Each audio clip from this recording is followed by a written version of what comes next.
Abramos nuestras Biblias en esta mañana en el Evangelio según Juan o según San Juan, capítulo 13, versículo 1. Evangelio según San Juan, capítulo 13, versículo 1. Y vamos a leer la palabra del Señor y luego vamos a estar orando de nuevo. Vamos a leer desde el versículo 1 hasta el 20 y luego lo vamos a meditar en esta mañana. Antes de la fiesta de la Pascua, sabiendo Jesús que su hora había llegado para que pasase de este mundo al Padre, como había amado a los suyos que estaban en el mundo, los amó hasta el fin.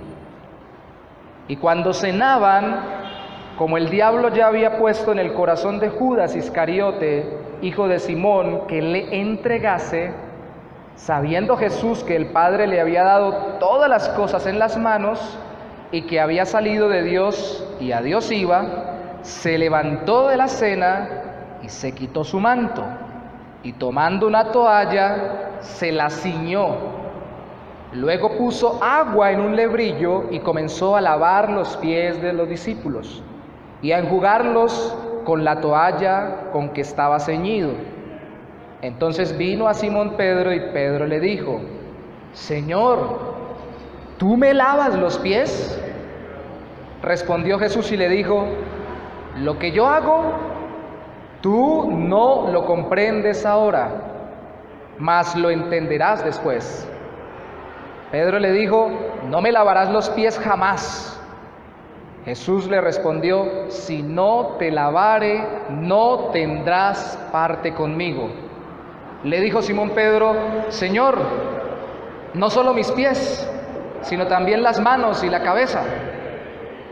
Jesús le dijo: el que está lavado no necesita sino lavarse los pies, pues está todo limpio, y vosotros limpios estáis, aunque no todos. Porque sabía quién le iba a entregar, por eso dijo: no estáis limpios todos. Así que después que les hubo lavado los pies, tomó su manto, volvió a la mesa y les dijo: ¿sabéis lo que os he hecho? Vosotros me llamáis Maestro y Señor, y decís bien, porque lo soy. Pues si yo, el Señor y el Maestro, he lavado vuestros pies, vosotros también debéis lavaros los pies los unos a los otros. Porque ejemplo os he dado, para que como yo os he hecho, vosotros también hagáis. De cierto os digo, el siervo no es mayor que su Señor, ni el enviado es mayor que el que le envió. Si sabéis estas cosas, bienaventurados seréis si las hiciereis. No hablo de todos vosotros, yo sé a quienes he elegido, mas para que se cumpla la Escritura, el que come pan conmigo levantó contra mí su calcañar. Desde ahora os lo digo antes que suceda, para que cuando suceda creáis que yo soy. De cierto os digo, el que recibe al que yo enviare, me recibe a mí, y el que me recibe a mí, recibe al que me envió. Señor, te damos gracias en esta mañana por tu obra redentora, y por darnos a conocer al Padre a través de ti, mi Señor Jesucristo. Y darnos a conocer quién eres tú, Señor Jesús, por la obra del Espíritu Santo. Y todo esto, Señor, conforme a tu palabra. Hoy no queremos, Señor, otra cosa sino conocerte más, gozarnos más en quien tú eres y lo que tú has hecho por nosotros, para así con gozo hacer lo que tú deseas que nosotros hagamos. Abre tu palabra hoy no solamente a nuestros oídos físicos, sino también a nuestro corazón. Y así como los discípulos de Maús te oyeron predicar de ti mismo basado en el Antiguo Testamento, así hoy te oigamos, Señor, por la presencia de tu Espíritu, mostrarnos quién tú eres, lo que tú has hecho y cuánto nos amas, para que nosotros nos sintamos amados y podamos amar y servir como tú lo has hecho. Te damos gracias en esta mañana, en el nombre de Jesús. Amén y amén. Si usted tuviera un grupo de personas de confianza con la cual ha levantado un buen negocio o una buena empresa o un buen grupo de estudio o un buen grupo de trabajo o un buen grupo de deportivo, de cualquier tipo, y usted supiera que ellos dependen de usted de una forma impresionante, y usted supiera que ellos van a quedarse sin usted porque usted va a tener que dejarlos solos, ¿qué haría? Aumentemos la situación. Si el dejarlos solos fuera porque usted tiene tal vez una enfermedad terminal, Dios lo libre, y ya sabe usted cuándo va a fallecer, de acuerdo a lo que han dicho los médicos, y lo que ellos hacen junto con usted no es algo que sencillamente es para producir dinero o entretenerse, sino que sirve para ayudar a los demás, una obra social, una obra benéfica, o mejor aún, una obra de extensión del Evangelio, un ministerio. ¿Qué les diría antes de fallecer? ¿Qué les hablaría durante esa noche o esos días en que usted sabe que tiene que despedirse de ellos? ¿Qué haría? ¿Decidiría no decirles nada y solamente disfrutar el momento con ellos para que ellos se acuerden que usted estuvo con ellos hasta el final?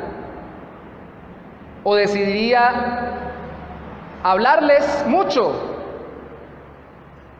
no quedándose activos, sino diciéndoles todas las cosas que tal vez ellos deben recordar cuando usted ya no esté con ellos? ¿Qué tuvo que hacer Cristo con los discípulos antes de partir? Sabiendo que ellos dependían de Él indefectiblemente, que Él no solamente era su centro y su inspiración, sino que dependían total y absolutamente de Él. Hermanos, hasta el extremo de que ellos no comían si no era por Cristo, porque de los bienes que las personas ofrendaban al ministerio de Cristo era que los discípulos podían vivir y comer. De hecho, en el lugar donde estaban reunidos era porque alguien se lo había dejado a Cristo para que se reunieran. Por favor, vaya conmigo a Marcos capítulo 14, verso 15. ¿Qué lugar era este? Era un aposento alto. Marcos capítulo 14, verso 15. Dice, leámoslo desde el versículo 12 hasta el 15. El primer día de la fiesta de los panes sin levadura, cuando sacrificaban el cordero de la Pascua, sus discípulos le dijeron: ¿dónde queréis que vayamos a preparar para que comáis la Pascua? Y envió 2 de sus discípulos y les dijo: id a la ciudad y os saldrá al encuentro un hombre que lleva un cántaro de agua, seguidle, y donde entrare, decida al Señor de la casa, el Maestro, Cristo, el Maestro, el Señor, el Maestro, dice: ¿dónde está el aposento donde he de comer la Pascua con mis discípulos? Allí era donde estaban, un lugar que ni siquiera ellos habían pagado, para demostrar el hecho de que ellos dependían absolutamente de Cristo y de lo que las personas respondieran dándole a Cristo por causa del ministerio salvador que Cristo estaba realizando. Ellos dependían totalmente. Si usted mira conmigo, por favor, en Lucas capítulo 22. Lucas capítulo 22.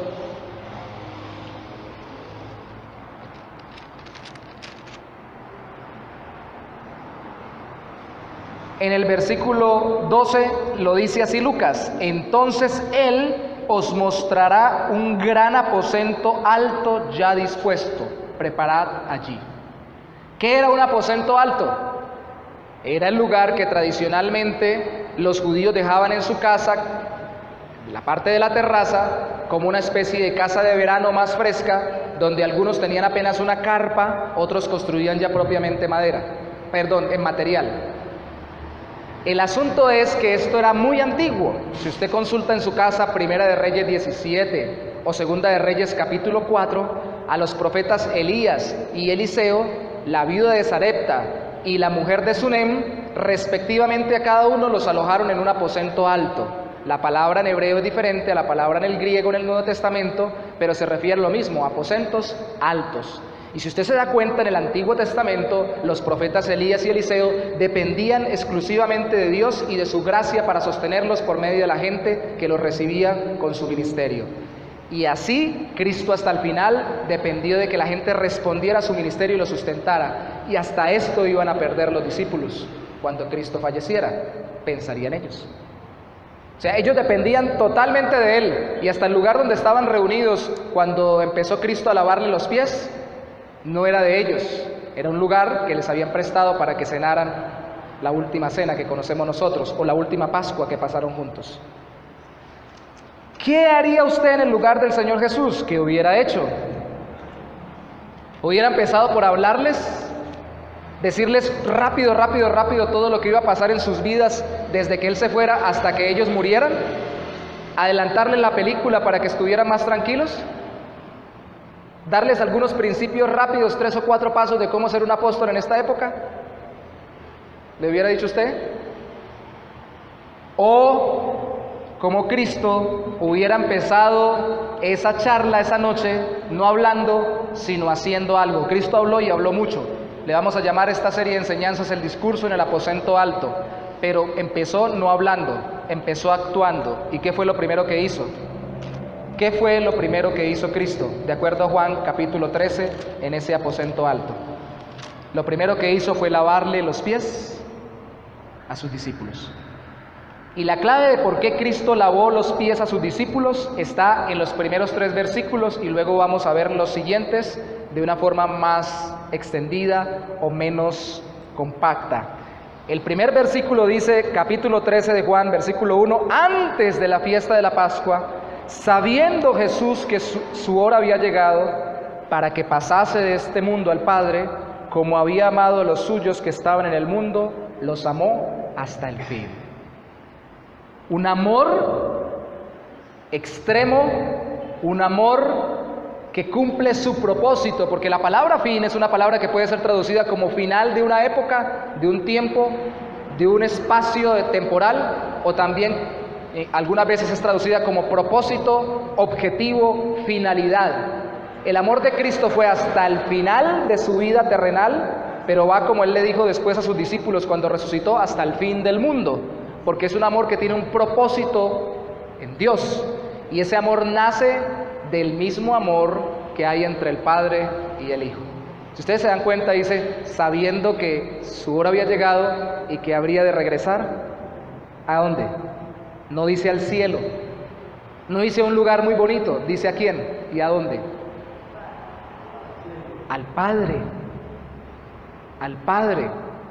Vamos a empezar toda una serie de enseñanzas donde vamos a profundizar en cómo la salvación es una relación, y la relación entre nosotros viene como consecuencia de nuestra relación con Cristo, y la relación de Cristo con nosotros viene como consecuencia de su relación con el Padre. Y la obra salvadora no es otra cosa sino conectarnos en la relación con Dios a través de Jesucristo, así como la relación que había entre el Padre y el Hijo. Es una relación. El amor de Cristo hasta el fin está basado en el amor entre el Padre y el Hijo. El hecho de que el Padre había enviado al Hijo y el Hijo volvía al Padre, le recordaba a Cristo que tenía que demostrarle a sus discípulos cómo debían vivir basados en ese amor. Así el final de su ministerio incluyera más sufrimiento, porque los discípulos, versículo 1, les llama la Biblia, los suyos eran los de Cristo. Pero los suyos, ¿dónde se quedaban? ¿Dónde estaban? De acuerdo a lo que dice el versículo 1. ¿Estaban en dónde? En el mundo. Se iban a quedar como ovejas en medio de lobos rapaces. Eran los suyos. ¿Por qué eran suyos? Veamos lo que mismo Juan dice rápidamente. Vaya hasta el capítulo 3, versículo 35. En otras palabras de Cristo. Vamos a ver mucho sobre las palabras de Cristo. Juan es muy profundo. El Evangelio de Juan capta los discursos de Cristo que Juan percibe por la guía del Espíritu Santo, que profundizan más su obra salvadora, quién es Él y quiénes somos nosotros en Él. Juan capítulo 3, verso 35 dice: el Padre ama al Hijo y todas las cosas le ha entregado en su... Pregunto, ¿por qué el Padre le entrega todo en las manos al Hijo de acuerdo a este texto? Porque ¿qué? Lo ama. La relación de amor entre el Padre, eterna, antes de que Cristo se encarnara, y el Hijo, es la que da como resultado que el Padre le entregue todo al Hijo desde la eternidad. ¿Y qué le entrega? ¿Qué le ha dado? Salte conmigo al capítulo 6, versículo 37, para ir encadenando con el texto que estamos viendo. Capítulo 6, verso 37. Todo lo que el Padre me da, dice Cristo, vendrá a mí. Y el que a mí viene, no le echo fuera. ¿Y por qué no lo echa fuera? De acuerdo a ese versículo, no lea más, solo ese versículo. ¿Por qué Cristo al que viene a Él no le echa fuera? Solo según ese versículo. Porque el Padre se lo dio. No es muy complicado, ¿cierto? Yo sé que el lenguaje de Juan es muy profundo, yo sé que el lenguaje de Juan es complejo para nosotros en algunos aspectos, porque tiene la versatilidad del idioma griego mezclado con la forma de pensar del judío. Entonces se nos vuelve a veces enredado un poco con las figuras que utiliza, pero sencillamente el Padre le entrega todo al Hijo y especialmente le entrega ¿qué? O le entrega quiénes, porque lo ama. ¿Qué o quiénes le ha entregado el Padre al Hijo de una forma especial según el versículo 37 del capítulo 6? Aquellos que vienen a Cristo son los que el Padre le ha entregado para que los salve. Es toda una obra de la salvación en Dios, hecha por Padre, Hijo y Espíritu Santo, que va a entrar luego en el discurso del aposento alto, y especialmente quiero que estemos muy pendientes porque vamos a enfatizar mucho en la obra del Espíritu Santo según lo que Cristo le enseña a los discípulos. Verso 38, porque he descendido del cielo no para hacer mi voluntad, sino la voluntad del que me envió, y esta es la voluntad del Padre, el que me envió, que todo lo que me diere no pierda yo nada, sino que lo resucite en el día postrero. El que viene a Cristo lo trajo el Padre, y el que lo trajo el Padre, Cristo lo preserva para que no muera, sino que resucite en el día postrero. Y cuando dice que no muera, no es que no muera físicamente, sino que no muera eternamente en condenación, sino que resucite. ¿Vemos la obra del Señor? Es la economía de Dios. Y está hablando de personas, no está hablando de cosas. Usted y yo, si hemos creído en Cristo, estamos ahí. No está hablando de que yo le regalo un celular y usted me lo devuelve y usted lo pasa y usted no lo pierde y lo cuida y no lo deja caer porque el celular es muy importante porque yo se lo regalé. Está hablando de personas. Personas que cuando vienen no llegan como el celular, apagados y sin cargar. Personas que cuando vienen a Cristo vienen con un corazón abierto, lleno de angustias, dificultades, problemas, pero llegan arrepentidos por la obra del Espíritu Santo, y lo veremos luego, de sus propios pecados, y viendo a Cristo como el único que los puede salvar. Personas que piensan, sienten, deciden, que tienen dudas, que tienen inquietudes, que tienen interrogantes. Personas como usted y como yo. Y todo eso dentro del teatro, como lo llamó alguna vez un teólogo llamado Calvino, de Dios, que es el universo entero, desarrollado por el que orquesta todo, que es Dios mismo, nosotros viniendo a Él voluntariamente, pero Él trayéndonos por su voluntad. Suena como raro, ¿cierto? Pero es Dios, actuando a través de las voluntades humanas. Juan capítulo 13, versículo 1. Habiendo visto esto, lea de nuevo conmigo el texto. Versículo 1. Antes de la fiesta de la Pascua, sabiendo Jesús que su hora había llegado para que pasase de este mundo al Padre, como había amado a los suyos que estaban en el mundo, los amó hasta el fin. Ahora entiende un poco mejor, y espero que así sea por la obra del Espíritu Santo, cuánto amaba Cristo a los suyos y cuánto ama Cristo a los suyos. ¿Cómo nos ama? Es un amor que no se puede describir con palabras, porque es un amor que viene desde la eternidad y va hasta la eternidad. Y es la extensión o el resultado del amor del Padre y el Hijo. ¡Oh! Y por eso nos llama suyos, especialmente en este caso a los discípulos que estaban con él en el aposento alto. Él amó hasta el fin porque tenía un propósito debido a su relación con el Padre. Así incluyera más sufrimiento cuando partiera el Padre. Así, versículo 2, el diablo se opusiera hasta el fin. Verso 2, y cuando cenaban, como el diablo ya había puesto en el corazón de Judas Iscariote, hijo de Simón, que él entregase. ¡Wow! ¿Usted sabe si Cristo le lavó los pies a todos los discípulos o cuando llegó a Judas le hizo la cara fea y pasó de largo? ¿Qué piensa? A Judas se los lavó por encimita. Frunció el ceño cuando se lo lavaba a Judas o le echó menos agua, o ni siquiera lo secó con la toalla que tenía, igual que a todos los demás. Y esto es algo de la obra misteriosa del amor del Señor, porque más adelante va a corroborar, lo leímos cuando empezamos el texto, si usted lo recuerda, que Él sabía que no todos estaban limpios, en el sentido de que no todos habían creído realmente en Él, y que no todos realmente eran verdaderamente sus discípulos, aunque públicamente se presentasen como sus discípulos, que había uno que lo iba a entregar, ya lo sabía Él, y no por eso le dejó de lavar los pies.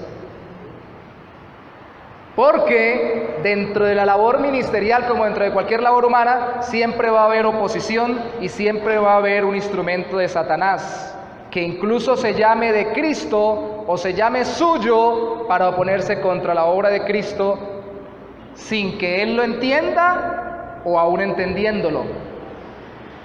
No vamos a profundizar en esto, pero lo va a haber.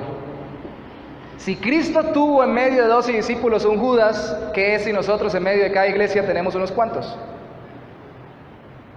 ¿No le lavamos los pies? ¿O se los lavamos? ¿Qué es lavarle los pies y a qué apuntaba? Antes de llegar a ello, recuerde esto: esta traición Cristo no la tomó como un motivo o una excusa para no lavar los pies del mismo Judas, sino que la tomó como una certificación de acuerdo a la voluntad trazada por el Padre eternamente para que su hora llegara, porque este iba a ser el instrumento que lastimosamente, dentro de los que Él desarrolló amor, dentro de los que Él atendió como suyos, dentro de los que Él les sirvió como suyos, alimentó como suyos, cuidó como suyos, guardó como suyos, no era suyo, sino que iba a ser un instrumento para que viniera el sufrimiento más grande sobre la vida de Él. Y aún sin embargo, Cristo lo tomó fue como una señal del Padre, como aquel que certificaba que ya era la hora de que Él partiera. Si usted ha leído conmigo los 2 primeros versículos. Verso 3. Los amó por su relación con el Padre, así el obedecer al Padre le hubiera costado separarse de Él. Verso 3, sabiendo Jesús que el Padre le había dado todas las cosas en las manos y que había salido de Dios y a Dios iba. Claro el texto, ¿quién es el Padre de Cristo? De acuerdo al capítulo 13, versículo 3. El Padre le había dado todas las cosas en las manos y había salido de Dios y a Dios iba. En el verso 1 dice que volvía al Padre. Entonces el Padre es 4 letras, empieza por di y termina en os. Es Dios. Y más adelante vamos a ver cómo, y de hecho usted lo sabe, que a Cristo lo crucifican por hacerse igual a Dios. Y más adelante en el sermón o en la enseñanza del aposento alto, en el discurso, que no era un sermón propiamente, Cristo muestra en igualdad al Espíritu Santo con el Padre y con el Hijo como verdadero Dios, o haciendo la obra de Dios. Entonces ahí tenemos una buena extensión de la Biblia donde vamos a meditar en la obra de Dios, Padre, Hijo y Espíritu Santo, y donde nos muestra, escuche esto, muy importante, que hubo una especie de ruptura, separación que no podemos entender o comprender de una forma profunda, con toda cabalidad, que sucedió cuando Cristo se vino a desarrollar su ministerio. Filipenses lo pone así, el apóstol Pablo dice que no estimó el ser igual a Dios como cosa que aferrarse, sino que se despojó a sí mismo haciéndose semejante a los hombres. Es decir, Él se hizo ser humano, y cuando hizo eso ya existía una humillación, y en cierto sentido existe una separación del Padre, aunque nunca estuvieron separados, por el hecho de el Hijo adoptar naturaleza humana. ¿Usted ha pensado en perder sus privilegios por amor a alguien? ¿Ha pensado en renunciar a algún beneficio que le hayan dado en su vida por beneficiar a otra persona? ¿A qué ha renunciado usted por amor a alguien? ¿A qué ha renunciado? ¿A qué? Les doy una noticia: si no ha renunciado a nada por amar a alguien, tal vez no lo esté amando. Y si no ha renunciado a todo, confiando en Cristo como más grande que todo lo que usted pueda tener, por amor de Cristo, y solamente lo administra y lo usa conforme Cristo le diga, entonces realmente no está amando a Cristo por sobre todo. El mismo Señor renunció a ese privilegio y de cierta forma se desprendió, y eso le costó un sufrimiento, y por eso es que Él estaba contento. En otra parte le dice el Señor Jesucristo a los discípulos: ustedes deberían estar contentos, yo vuelvo al Padre. Y yo vuelvo al Padre porque la consecuencia directa es que ahora venga el Espíritu Santo, pero también deberían estar contentos porque yo regreso al Padre. Ustedes se quedan en este mundo todavía en contacto continuo con una vida pecaminosa, tentaciones y determinadas oposiciones demoníacas. Yo vuelvo al Padre. Deberían alegrarse, o no se alegran por mi relación con el Padre. Esto es muy profundo, pero es lo que le daba finalidad al hecho de que Cristo los acompañara hasta el fin. ¿Para qué nos acompaña el Señor hasta el fin del mundo? ¿Por qué cantábamos hoy: ¿quién nos podrá separar del amor de Cristo? ¿Para qué necesitamos a Cristo a nuestro lado? ¿Para qué? ¿Para poder pagar el arriendo? ¿Para que me ayude con el marido, con la mujer que tengo que es conflictivo o conflictiva? ¿Para que corrija a esos hijos que tengo que son desobedientes? ¿O me ayude con esas deudas que adquirí por falta de sabiduría? ¿Solo para eso? ¿O más bien, es primordialmente por eso que Cristo quiere estar con nosotros hasta el fin? ¿Y qué es la salvación? Si quiere hasta el fin estar con nosotros, dándonos la experimentación de la salvación, se resume en esto: Él simplemente quiere que nosotros experimentemos el amor que se experimenta entre el Padre y el Hijo, que nos sintamos amados y estemos en relación con Él. Por eso debemos alegrarnos de que Él haya venido a morir por nosotros. Eso suena muy profundo, eso suena muy intrincado y pareciera ser muy enredado, pero Cristo, que es el maestro de maestros, no dijo esto. Esto lo dice el autor de Juan, el evangelista. Estos 3 primeros versículos son una antesala a lo que Cristo hizo. Cristo no empezó hablando ese día, Cristo empezó actuando, porque su amor con propósito hasta el fin se ve en que hasta el final enseñó con su ejemplo cómo debemos amar nosotros. Verso 4: y se levantó de la cena y se quitó su manto y tomando una toalla se la ciñó. Verso 5: luego puso agua en un lebrillo, que es como una tinaja, ponchera o como le quiera llamar, y comenzó a lavar los pies de sus discípulos, o de los discípulos, y a enjugarlos con la toalla con que estaba ceñido. ¿Eso es normal hoy en día? No. Usted llega a alguna casa y le dice: por favor, quítese los zapatos que le vamos a lavar los pies. No. ¿Cierto que no? ¿O sí? Si es un manicure o un pedicure, pero le van a cobrar por ello. Cuando usted llega a la casa de alguien o usted recibe a alguien, lo más normal es: ¿quiere un vasito con agua? ¿Se quiere sentar? ¿Ya se va? No, ya se va, no. ¿Se quiere sentar? ¿Qué necesita? ¿En qué le puedo colaborar? ¿Cierto? En esa época, y lo he recordado en esta época yo, ¿cuál era la prioridad en la atención a las personas? De acuerdo a las circunstancias de la época. ¿Qué cosa para ensuciarse los pies de las personas cuando iban por la calle? Porque no tenían calzado cerrado, sino el calzado era Sí tenían calzado, ¿no? Porque algunos hasta descalzos andaban. No tenía asfalto, ni tenía cemento, y así lo tuviera el desierto mismo, que no lo tenía lógicamente en esa época, pero que lo que colocaran caminos empedrados o lo que fuera, el desierto mismo hacía que las calles se tapizaran de arena con el viento. Entonces cuando usted caminaba, ¿cómo llegaba con los pies a una casa? Estos días sí me he acordado, y precisamente con este texto, porque cómo ha llovido en Bucaramanga esta semana, ¿no?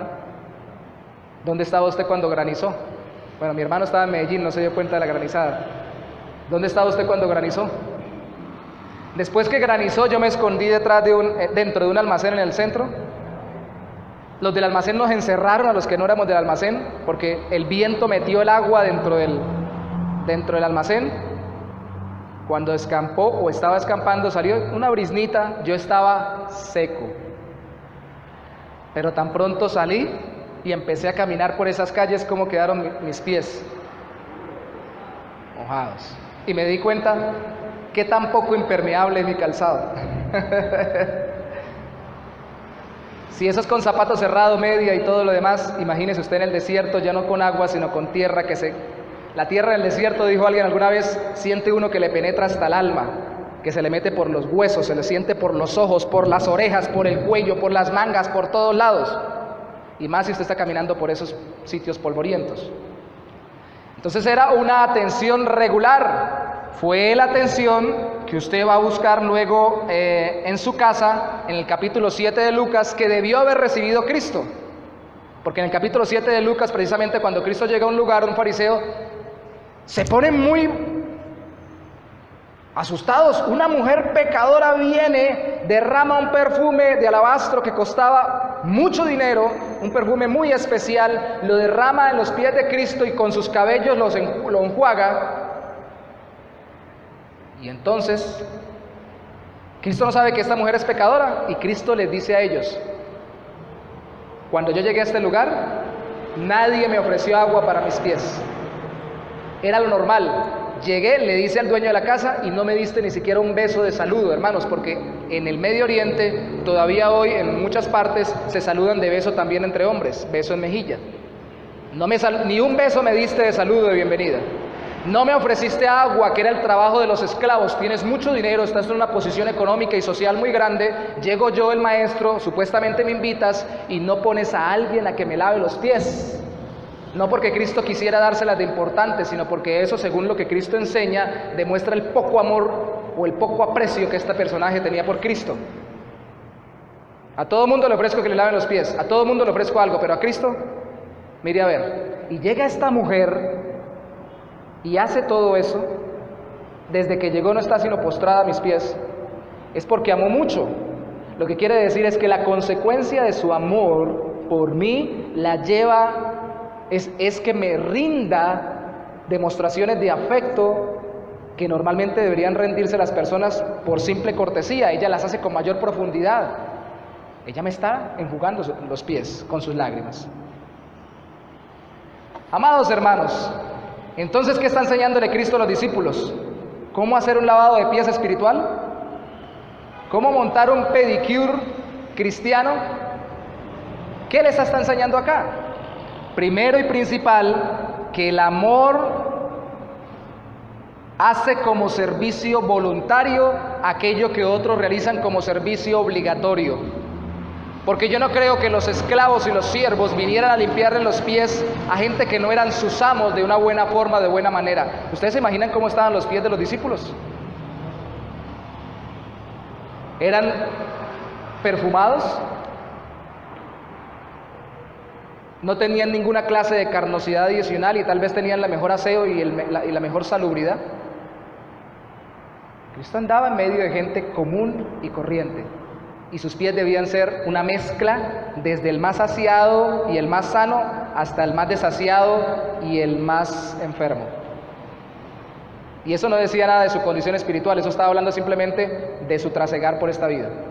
Porque así como unos pasan por un camino o pasan por un lugar y alguien estornuda y unos siguen estornudando de ahí para allá y se contagian de gripa, otros no. Así también unos que caminen por un lugar polvoriento y destapado se pueden contaminar con una infección, una enfermedad, y otros no. Hay ciertos factores que determinan si sí o si no. De todas formas, había una gama de 24 pies delante de Jesucristo que mostraban todo por donde habían andado y lo que habían hecho y de dónde habían ido, y cómo habían reaccionado ante ello y lo que estaban padeciendo en sus propias vidas. Cristo les está diciendo eso que la gente hace como servicio obligatorio. Si usted aprende a amar como yo amo, porque sabe que yo y el Padre nos amamos, o el Padre y yo nos amamos, y como demostración del amor el Padre me lo ha entregado a usted y yo lo salvo y se siente amado por mí, usted va a poder amar a sus hermanos y les va a poder servir voluntariamente donde los demás ven una obligación. Donde los demás ven una obligación. Hay que orar por el hermano. Hay que orar. Yo no quisiera orar por él, pero bueno, hay que hacerlo. Eso no debería ser una expresión de un creyente. He escuchado a algunas personas que han respondido a personas del mundo, les he dicho, agradézcale a Dios que soy creyente. Si no, hubiera sabido lo que es bueno, ya le hubiera respondido. Es porque tengo que guardarme y no puedo reaccionar, porque lo que quisiera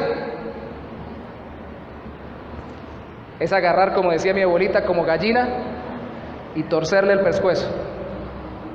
Agradezca que soy creyente. No es un servicio obligatorio, es un servicio voluntario. Y ese servicio voluntario es lo que le da propósito a nuestras vidas y lo que diferencia nuestro amor de los demás amores que el mundo presenta.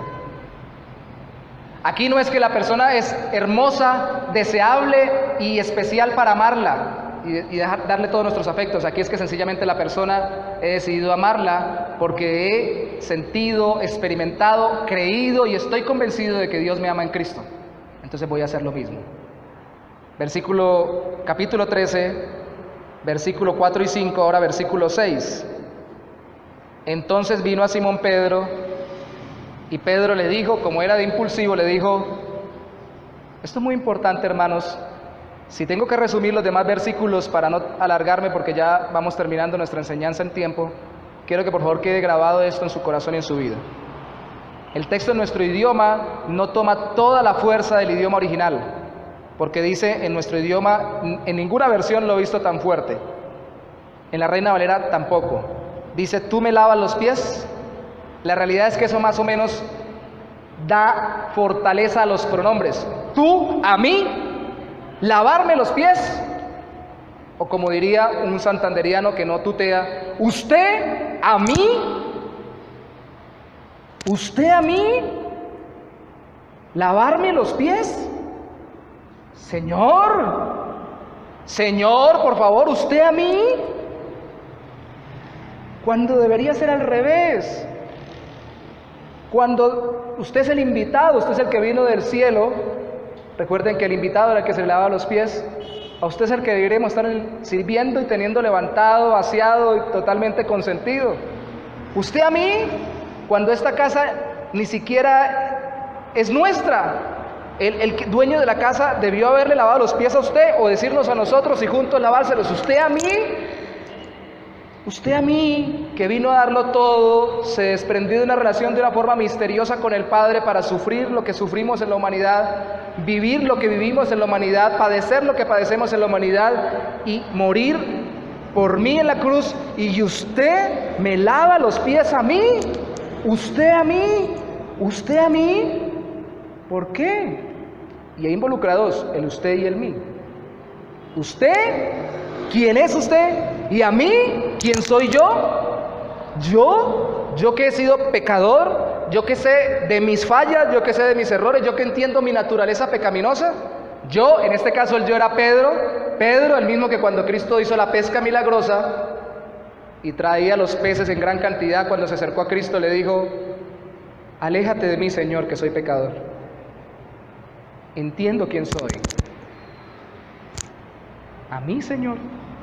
¿A mí? ¿A mí? ¿A mí?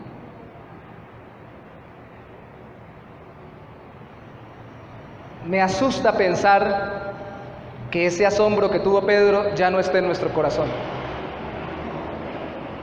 Me asusta. Casi que si sucediera en esta época dijera, ah sí, Jesús, bueno, láveme los pies. Bien, por este lado, mire, por este lado le falta. Señor, por este lado. casi creo, o más bien estoy convencido, de que muchas de las personas en las iglesias y muchas iglesias enseñan un Jesús de ese tipo. Cristo, lavado de pies, por favor, gratis. A eso vino, ¿no?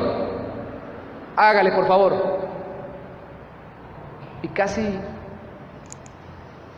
siento que el corazón me arde, porque a veces, si usted tiene un corazón trabajado por el Señor, en el cual tiene el Espíritu Santo, no tolera que traten a una persona despectivamente por su trabajo, por su oficio, como si lo toleramos con Cristo, que lo tenemos como un sirviente particular. Señor Jesús, la plata que necesito. Señor Jesús, la salud que me está acabando. Señor Jesús, tal cosa y tal otra. Rápido, a ver, porque usted vino a servir. Muévase. ¿O piensa dejar de hacer su trabajo? Muévase. Y le faltó. Eso no es un buen lavado de pies. Mejores me los han hecho. Cuando en las iglesias nos enseñan a hacer esto con Cristo y violentarlo, se cambia lo que es el sentido de la relación con el Señor en las oraciones. Señor, ya, demando que usted me dé ya tal cosa. Declaro, profetizo y decreto que ya usted me entrega tal cosa. Porque ya me cansé y soy su hijo y me debe dar ya esto. Eso no es muy diferente de la reacción de Pedro. Señor, ¿usted a mí? ¿Yo que soy pecador? Es un privilegio demasiado grande, porque es un servicio que no solamente es voluntario, el que Cristo hizo, sino también inteligente, con conocimiento y entendimiento, y es el que quiere que nosotros hagamos. Lo que nunca debería recibir, Cristo me lo dio, lo comprendo. Y Pedro lo comprendió, pero más adelante Pedro dice ahí, versículo 7, respondió Jesús y le dijo, lo que yo hago tú no lo comprendes ahora, mas lo entenderás después. Más adelante te voy a explicar, o más adelante puede ser cuando yo resucite y venga el Espíritu Santo, tú lo entenderás plenamente, que pasó así con muchas cosas para los discípulos.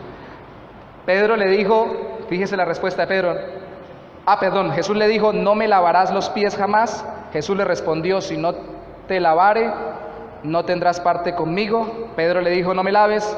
Jesús le dijo, si no te lavare no tienes parte. Jesús le entendió que no comprendiera el hecho de que tanta gracia y amor para alguien que no lo merecía, pero al mismo tiempo Jesús lo que le reprochó era que le rechazara a él, porque rechazar el servicio que hace Cristo para salvarnos es rechazar su persona y la comunión con él. Y cuando así sucede, entonces Jesús le dice a Pedro lo siguiente, verso 8, final, si no te lavare no tendrás parte conmigo. Y en el verso 9, Pedro le responde, Señor, si yo no voy a estar con usted, si es por el lavado de pies, que no lo entendía bien, recuérdenlo todavía, entonces no me lave solamente los pies, láveme las manos y láveme la cabeza. Y viene algo muy importante para nuestra vida práctica como iglesia, que es un punto que debemos dejar bien arriba antes de terminar nuestro mensaje de hoy. Jesús le dijo, el que está lavado no necesita sino lavarse los pies, pues está todo limpio. Y vosotros limpios estáis, aunque no todos. Hermanos, yo me había bañado el día que granizó. No estaba lleno de agua lluvia de la carretera. Solamente cuando llegué a la casa, llegué con agua lluvia de la carretera o de la calle en mis pies. Yo ya me había bañado. Lo que quiere decir Cristo aquí más adelante dice que no todos estaban limpios porque Judas no estaba limpio. Es ustedes por la fe en mí ya están limpios de esclavitud al pecado y de condenación por el pecado, porque han confiado en mí. Lo que se les pega en el camino son los pecados eventuales, las caídas que por caminar en este mundo pueden suceder con los creyentes y en los creyentes. Y a mí me preocupa que algunos creyentes piensen que ensuciarse los pies en el caminar en esta vida con algún pecado eventual es lo mismo que tirarse al mundo de cabeza y sumergirse, como si yo cuando llovió entre semana me hubiera decidido sentar en medio de la calle y echarme potados de agua dentro de los huecos que encontraba en la carretera para llenarme de agua sucia. Al contrario, créanme, más o menos iba así, para no mojarme los pies. Así supuestamente vive un creyente para no contaminarse en pecado y para no caer en los pecados por los cuales Cristo ya murió para salvarlo. Y cuando se ensucia ya no necesita que lo enjuague todo, porque esto significa ya ha sido justificado y perdonado y tiene un estado de limpieza de corazón, no en el sentido de que no pueda pecar eventualmente, sino en el sentido de que ya no va a echar atrás. Ya Cristo lo recibió como regalo y Cristo lo va a guardar hasta el final y lo va a resucitar hasta el día postrero. Ya lo leímos. Pero sí cae eventualmente en pecado y tiene que crecer en santidad, dejándose limpiar los pies. Y me preocupa que en la iglesia poco tengamos esa actitud y ese conocimiento. A veces en la iglesia caemos en uno de dos extremos. ¿Cayó en pecado? Debe ser que es un Judas en medio de nosotros. Vamos a ese extremo. Rapidito lo sacamos del Evangelio y lo sacamos de Dios. Lo catalogamos como una persona que anduvo con nosotros, pero ya que como cayó en pecado, tal vez no es creyente. Tiene muchas fallas, tiene muchos errores. Ese no es de la iglesia, ese no es creyente, ese no es hijo de Dios. Un extremo. Y el otro extremo es, no, como es creyente y ya ha sido perdonado y santificado y Cristo lo va a resucitar en el día postrero, ese nunca se ensucia. Ese nunca pasa por un charco de agua lluvia. Ese nunca dice una mala palabra ni tiene un mal pensamiento. Es un ángel con alas de querubín. Ese es el otro extremo, ¿no? Él también se ensucia y tenemos que servirle. Por eso la Biblia dice que cuando alguno de nosotros cayere, tenemos que nosotros que somos espirituales, restaurarlo espiritualmente. ¿Esa no es la misma actitud? Servirle a los demás voluntariamente, servirle a los demás con entendimiento, inteligentemente. Recuerden esto antes de que termine el mensaje, por favor. En la iglesia estamos para ayudarnos los unos a los otros, especialmente cuando caemos en pecado. Y quiero que lo coloquen en un título grande en su mente y en su corazón, especialmente cuando caemos en pecado o cuando somos tentados a pecar. ¿Por qué? ¿Porque nos encanta el pecado? No, porque nos encanta vivir con la limpieza que Cristo ganó para nosotros, andar en santidad.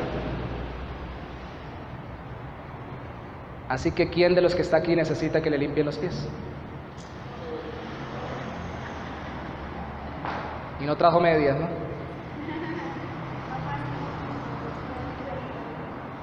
¿Cuántos de nosotros nos hemos ensuciado en el camino? ¿Cuántos de nosotros hemos terminado afectados con sentimientos incorrectos, pensamientos indebidos, actitudes pecaminosas y hasta acciones que dejan mucho que pensar de un creyente en Cristo?